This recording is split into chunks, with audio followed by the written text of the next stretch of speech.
जय श्री राम। श्री रामचरित मानस पाठ के क्रम में आज हम लोग जो है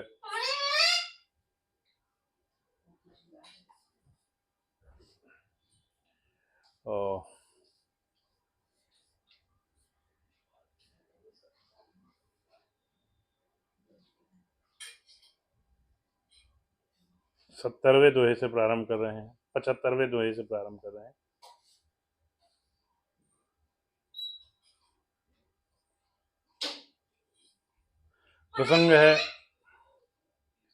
प्रसंग है पार्वती जी शंकर जी को प्राप्त करने के लिए हजारों हजार वर्ष का कठिन तप कर रही थीं और फिर उन्हें आकाशवाणी से ये संदेश आया कि अब आप अपनी तपस्या को विराम दीजिए और शंकर जी आपको प्राप्त होंगे। उसके आगे का प्रारंभ कर रहा हूँ 75वें दोहे। चिदानंद सुख धाम शिव विगत मोह मद का,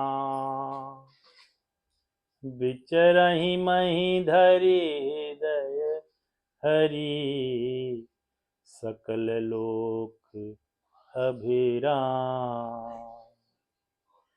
चिदानंद सुख के धाम मोह मद और काम से रहित शिव जी संपूर्ण लोगों को आनंद देने वाले भगवान श्री हरि श्री रामचंद्र जी को हृदय में धारण कर भगवान के ध्यान में मस्त हुए पृथ्वी पर विचरने लगे।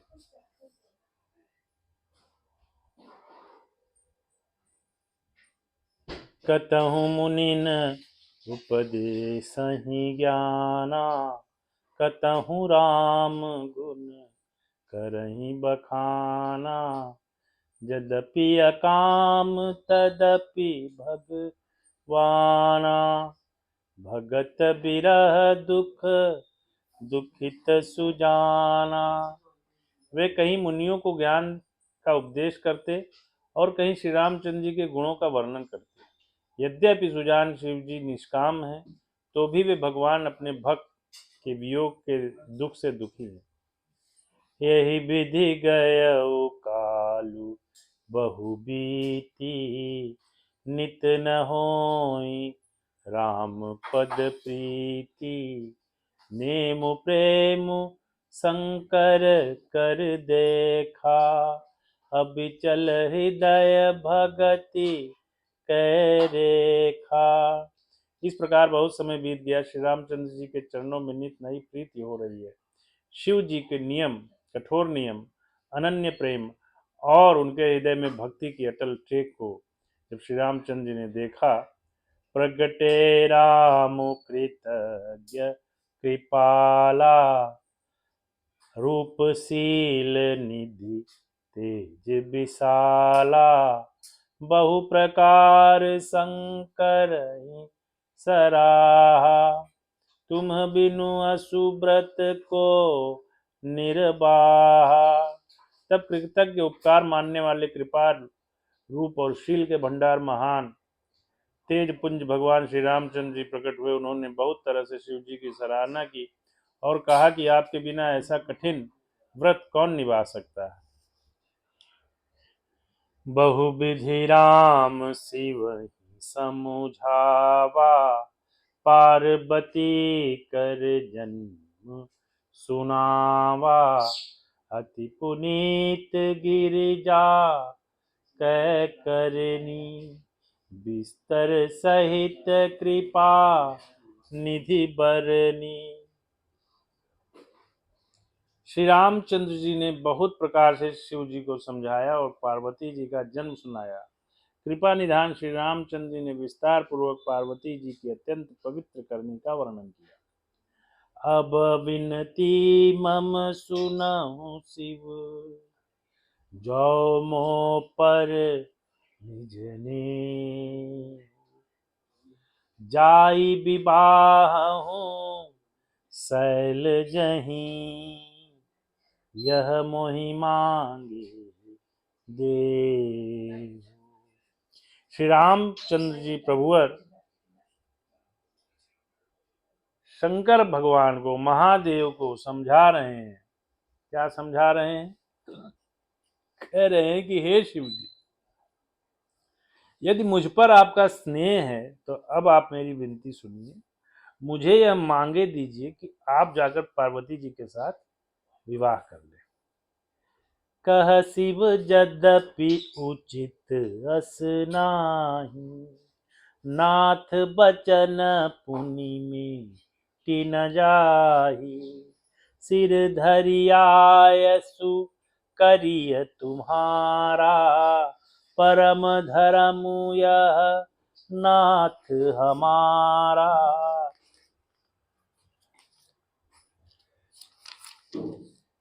मातु पिता प्रभु, मातु पिता गुरु प्रभु कै बानी, बनहि विचार करिय शुभ जानी। तुम सब भांति परम हितकारी, आज्ञा सिर पर नाथ तुम्हारी। नहीं, ये चीज तो भाई सही में है। अब देखो, उसका घर वहां पे है, 11 बजे 11:30 बजे कोई भी चिल्लाएगा तो जो है उसको बुरा तो लगेगा, है ना। तो ये तो गलत बात है। 10 10:30 बजे तक स्टॉप कर दिया करो, नहीं इसको काट दो, उतना ब्रेक कर देना। वो पापा बोल चुका, वापस से रिपीट कर दो।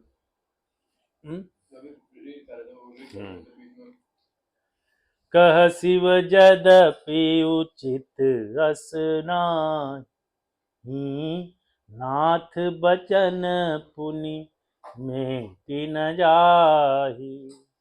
सिर धरियायसु करिय तुम्हारा, परम धर्म यह नाथ हमारा। शिव जी ने कहा, यद्यपि ऐसा उचित नहीं है, परंतु स्वामी की बात भी मीठी नहीं जा सकती है। हे नाथ, मेरा यही परम धर्म है कि मैं आपकी आज्ञा सिर पर रखकर उसका पालन करूं। मातु पिता गुरु प्रभु कै बानी, बिनहि विचार करिय शुभ जानी। तुम सब भांति परम हितकारी, आज्ञा सिर पर नाथ तुम्हारी। क्या कह रहे हैं स्वामी जी कि मातु पिता गुरु प्रभु कै बानी। ठीक है, माता पिता और गुरु की वाणी क्या है? प्रभु की वाणी। बिना ही विचार करिए शुभ जानी, उनकी बातों को सुनकर ना उस पर विचार नहीं करना है। गुरु, माता और पिता, ये जो भी बच्चे के लिए बोलेंगे, आपके लिए बोलेंगे, उसको आपको उस पर कुछ भी कंफ्यूजन नहीं होना चाहिए, संदेह नहीं करना चाहिए। आपको यह समझकर उस पर उसको कार्यान्वित करना चाहिए, उसको अमल में लाना चाहिए कि ये मेरे लिए, मेरे माँ बाप मुझसे जो कहेंगे या गुरु जो कहेगा वो शुभ ही कहेगा, अच्छा कहेगा, कभी बुरा नहीं कहेगा मेरे लिए। ठीक है। माता पिता गुरु और स्वामी की बात बिना ही विचारे शुभ समझकर करना मानना चाहिए। फिर आप तो सब प्रकार मेरे परम हितकारी हैं नाथ, आपकी आज्ञा मेरे सिर पर है। प्रभु तोष्यौ सुनि शंकर बचना, भक्ति विवेक धर्म जुत रचना। कह प्रभु हर तुम्हार पन रहऊ, अब उर राख्यऊ जो हम कहू। शिव जी की भक्ति ज्ञान और धर्म से युक्त वचन रचना सुनकर प्रभु रामचंद्र जी संतुष्ट हो गए। प्रभु ने कहा, हे हर, आपकी प्रतिज्ञा पूरी हो गई। अब हमने जो कहा है उसे हृदय में रखना। अंतर ध्यान भय अस भाखी, शंकर सोई मूर्ति उर राखी। तब ही सप्तऋषि शिव पही आए, बोले प्रभु अति बचन सुहाए। इस प्रकार कहकर श्री रामचंद्र जी अंतर्धान हो गए। शिव जी ने उनकी वह मूर्ति अपने हृदय में रख ली। उसी समय सप्तर्षि शिव जी के पास आए। प्रभु महादेव जी ने उनसे अत्यंत सुहावने वचन कहे। पार्वती पही जाई तुम प्रेम परीक्षा ले, गिरहि प्रेरी पठयऊ भवन, दूर करहूं संदेह। आप लोग पार्वती के पास जाकर उनके प्रेम की परीक्षा लीजिए और हिमाचल को कहकर उन्होंने पार्वती को लिवा लाने के लिए भेजिए तथा उन्हें पार्वती को लिवा लाने के लिए भेजिए तथा पार्वती को घर भिजवाइए और उनके संदेह को दूर कीजिए। ऋषिनि गौरी देखी तह कैसी, मूर्ति मंत तपस्या जैसी, बोले मुनु सुनु शैल कुमारी, करहूं कवन कारण तप भारी। ऋषियों ने वहां जाकर पार्वती को कैसी देखा, मानो मूर्तिमान तपस्या ही हो। मुनि बोले, हे शैल कुमारी। शैल मतलब पत्थर और कुमारी मतलब स्त्री, देवी, लड़की। तो उन्होंने कहा, हे शैल कुमारी। वो पर चूंकि वो हिमाचल राज की लड़की थी तो शैल कुमारी थी। करहूं कहा, हे शैल कुमारी सुनो, तुम किस लिए इतना कठोर तप कर रही हो। कही अवराधहूँ सत्य मरम किन कहूँ, कहत बचन मनु अति सकुचाई, हसी हूँ सुनी हमारी जड़ताई। तुम किसकी आराधना करती हो और क्या चाहती हो, हमसे अपना सच्चा भेद क्यों नहीं कहती। बात कहते मन बहुत सकुचाता है, आप लोग मेरी मूर्खता सुनकर हंसेंगे। मनुहठ परा न सुनहि सिखावा, चाहत बारी पर भीति उठावा, नारद कहा सत्य सोई जाना, बिन पंखन हम चाहि उड़ाना।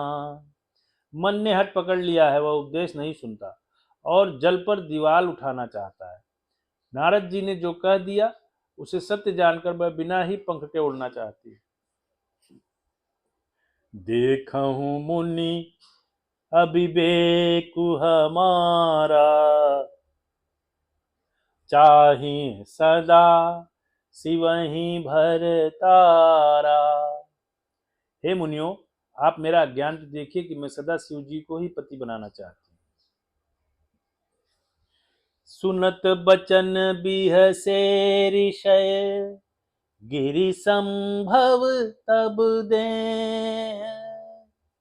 नारद कर उपदेश सुनी, कहूँ बस्यहूँ किसुगे। पार्वती जी की बात सुनते ही ऋषि लोग हंस पड़े और बोले, तुम्हारा शरीर पर्वत से ही तो उत्पन्न हुआ है, भला कहो तो नारद का उपदेश सुनकर आज तक किसका घर बसा है। दक्ष सुतन उपदेशन जाई, तिन फिर भवनि न देखा आई, चित्र केतु कर घरुन घाला, कनक कसपि कर पुनियस हाला, नारद सिख जेऊ सुनहि नर नारी, अवसि होहि तजि भवनु भिखारी, मन कपटी तन सज्जन चीन्हा, आपु सरिस सबहि चह कीन्हा, तेहि के बचन मानि विश्वासा, तुम चाहु बति सहज उदासा, निर्गुण निलज कुबेश कपाली, अकुल अंगेह दिगंबर ब्याली। कहूँ कवन सुख अस बरु पाए, भल भूलिहूँ ठग के बौराए। पंच कहें शिव सती विवाही, पुनि अब डेरि मरायन हिताही।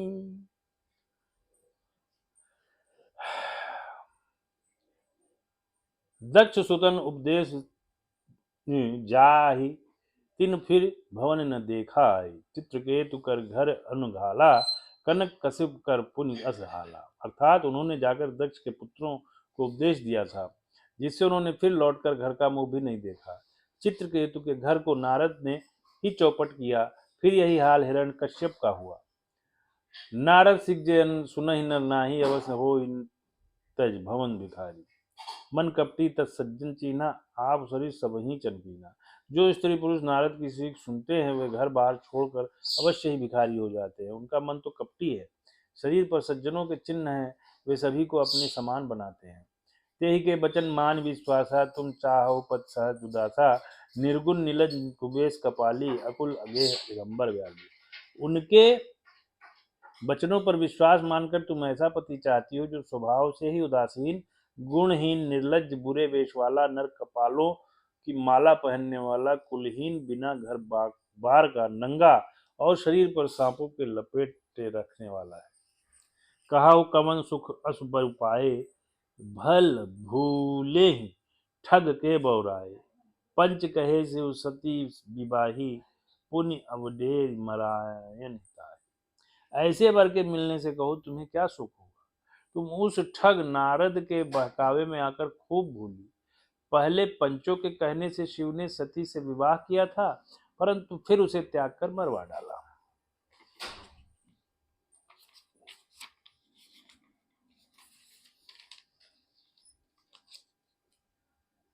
तो आज की कथा को यहीं पर विश्राम देते हैं और कल पुनः 79वें दोहे से बालकांड के प्रारंभ करेंगे। जय श्री